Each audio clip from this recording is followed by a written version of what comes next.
Hi everybody, welcome to Live Blogger. In this tutorial series, we are building this budget tracker application using HTML, CSS and JavaScript. Now in the previous video, we created the UI of our application and this is how it looks. We have just added some dummy transactions over here and they are just static transactions and we have created this UI. Now in this video, we will start adding the functionality of our app. So here we can see that if we add an income, for example, let's try app development and let's set the income to $2,000 and let's click on add transaction, and here we can see that the balance is updated and we also have the updated transaction displayed over here in the transactions list. So in this video we will start adding this functionality using JavaScript. So let's get started.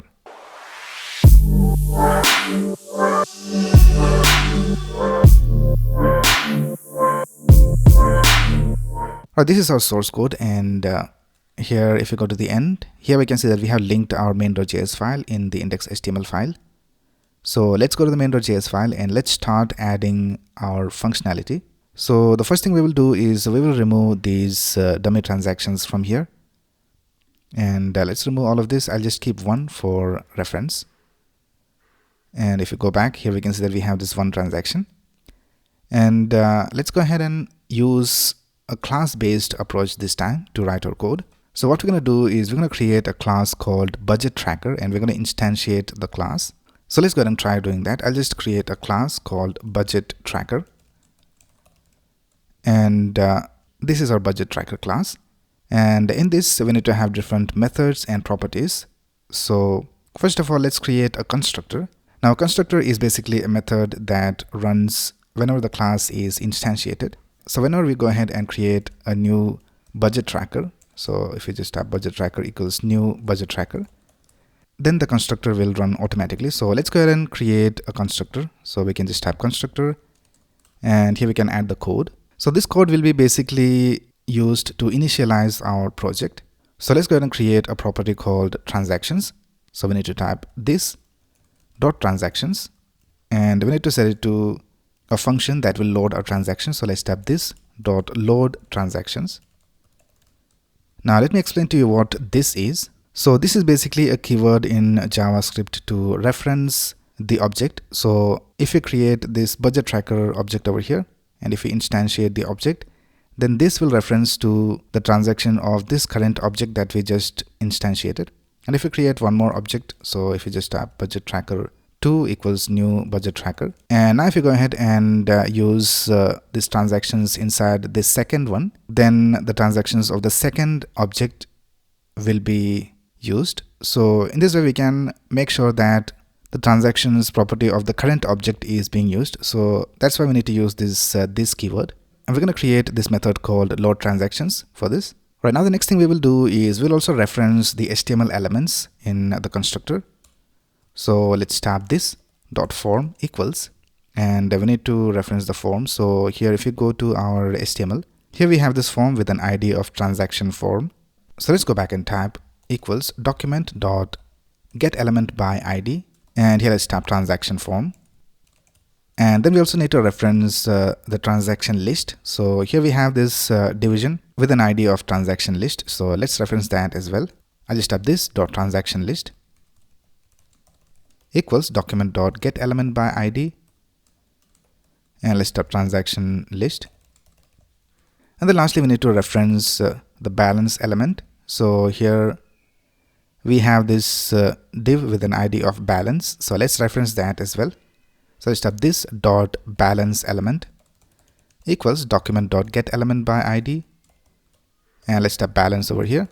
And then we also need to run some methods in this constructor. So we'll create a method called init event listeners, and this will create the event listeners for our project. So basically we're going to add event listener to the form. So when we submit the form, we need to do something with the data, and then let's call a method called render transactions, and we'll create the method in a minute. So let's type render transactions, and then we'll also call a method called update balance. So this is basically our constructor. So in the constructor we are basically loading all the transactions and adding it to this transactions property, And then we are referencing the form, transaction list, and balance elements from the HTML. and then we are calling these methods. So now let's go ahead and create these methods. We'll just create empty methods for now for some of these. So let's type load transactions, and in this we'll just return an empty array, and then let's create another method which is init event listeners, and we'll just leave it blank. We'll write the code later. And then we have this method called render transactions, and then we need to create a method called delete transaction, and we'll also get an ID in that. And then we need to create a method called update balance. Right, now let's go ahead and start writing the code for this. What we will do is we'll create a transactions for now, and we'll just create a static array for now, and later we will store all the data inside the local storage. But for now we'll just create a const, and we'll just name it transactions, and let's create an array. Now in this we'll have objects. So in the objects we'll have ID, and for the ID I'll just type date.now, which will get the current date, and it will have a unique number. And let's type description, and let's set it to monthly salary. These are just for testing. And let's type amount, and let's set the amount to 3,500. And then we have type, and let's set the type to income.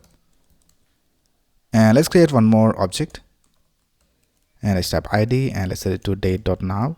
So date.now returns the number of milliseconds that has elapsed since January 1, 1970. So this will give us a unique ID. And let's type description, and let's set the description to freelance writing. And let's set the amount to -500. So this will be an expense. So let's type type expense. So now that we have created these dummy transactions, let's go ahead and return that. So I'll just type transactions. And if you go ahead and console.log transactions, let's see whether it is being displayed. So let's right click over here and go to inspect.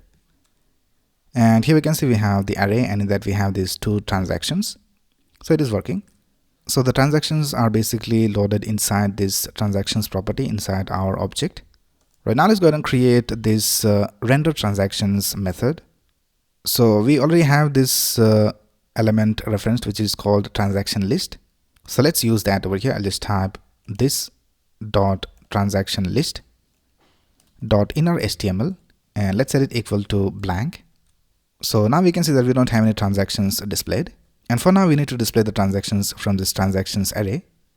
So the transactions array is stored inside this transactions property over here inside our object. So let's loop through all the transactions inside this.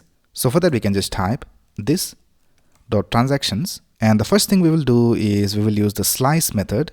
So the slice method is used to create a copy of your array. So what we will do is we'll just create a copy of the array so that the original is untouched, and then we'll also sort the array so that the last element that was updated is displayed at the top. So let's add a sort, and here for the sort we will use the compare function. So let's type a, b, these are the two values, and here we need to type b.id minus a.id. So what this will do is basically it will compare these two IDs, and the larger ID will be stored before the smaller ID. So whenever we create a new transaction value, then the date is stored. So once we store the transaction for the first element, the current number of milliseconds that elapsed after January 1, 1970 is stored over here. And when we create one more transaction, we have the value stored over here, but it will be a later value because it is stored after the second one. So in this way we will have different IDs, and the latest transaction will have a greater ID. So in this way we will sort the array in which the greater transaction ID will be shown first. Right, after sorting this, let's go ahead and add a for each, and in the for each we will loop through each of the transactions. So let's type transaction. This will be the name of the individual transactions. So let's create an arrow function over here, and you can name this anything you want. I have just named it transaction. And here the first thing we will do is we'll create a division. So let's type const transaction division equals document.create element, and let's create a div. And if we go back to our HTML file, here we can see that we also have this class added to the div. So we have a class called transaction. So let's type transaction div, dot class list dot add, and let's add transaction. And we also need to add one more class, and the other class is basically the type of transaction. So here we can see that we have income, and this class can be income or expense. So for that we can just get the transaction type. So we have the type over here. So since we are looping through this array, we can just access it. So let's type transaction dot type. So this will add the transaction class and also the type class, which is income or expense, to the div. Right now let's go ahead and edit the HTML of the transaction div. So let's type transaction div dot inner HTML equals, and let's use backticks.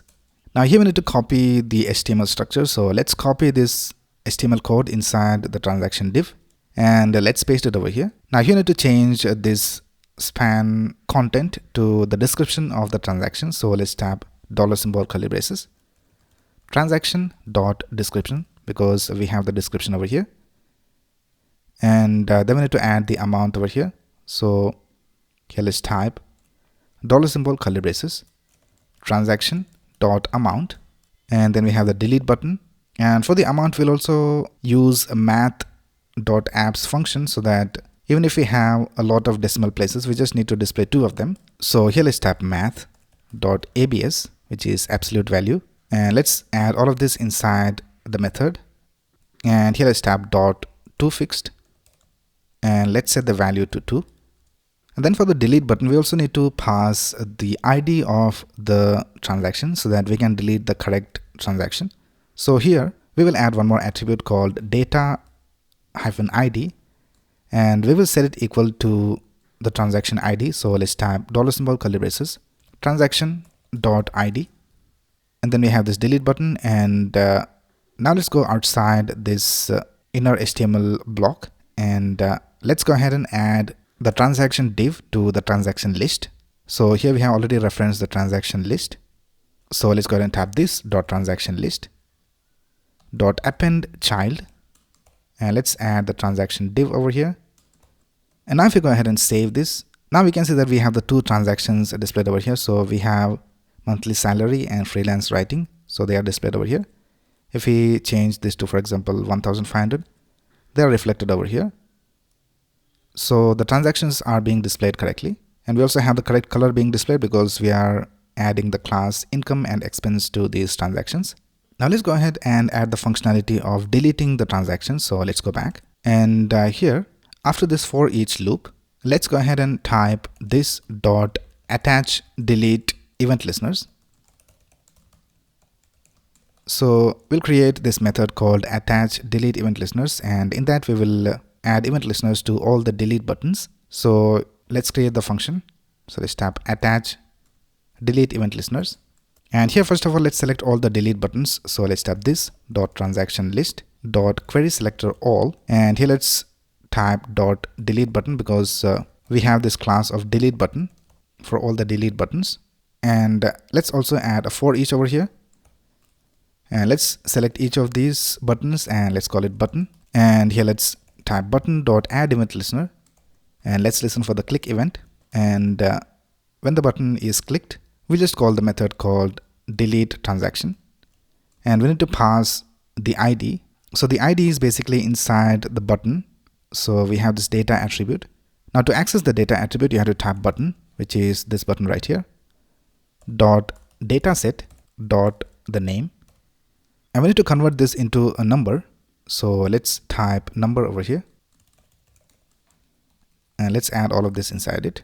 Right now let's go ahead and add the functionality of delete. So here in the delete transaction method, let's type this dot transactions equals this dot transactions dot filter. So this filter method basically returns an array that meets some specific condition that we added. So here in the condition, let's type transaction dot id is not equal to id. So now what this will do is it will remove all the transactions that has this id of the id that we specified over here. So it will basically remove the current transaction. And now let's call this function called render transactions, and we'll also update the balance. So let's type this dot render transactions. Let's type this dot update balance. And now if you go back and if I click on delete, and both the transactions are being deleted. So let's see what's the problem. Let's check whether we have the correct ID. So let's right click over here and go to inspect. Let's go to the delete button, and for the delete button we have this ID of 2953 at the end, and let's check the ID of the second one, and here also we have the same ID. That's because we are creating both these transactions at the same time. Now the ID will not be same if we add the transaction through here. So let's go ahead and add some transaction ID over here. So I'll just type 1 and 2. Right now let's go back and reload, and now let's click on this delete button, and the correct transaction is deleted. If I click on this one, it is deleted. So everything is working all right. So with that, we have added the functionality of displaying the transactions and deleting it.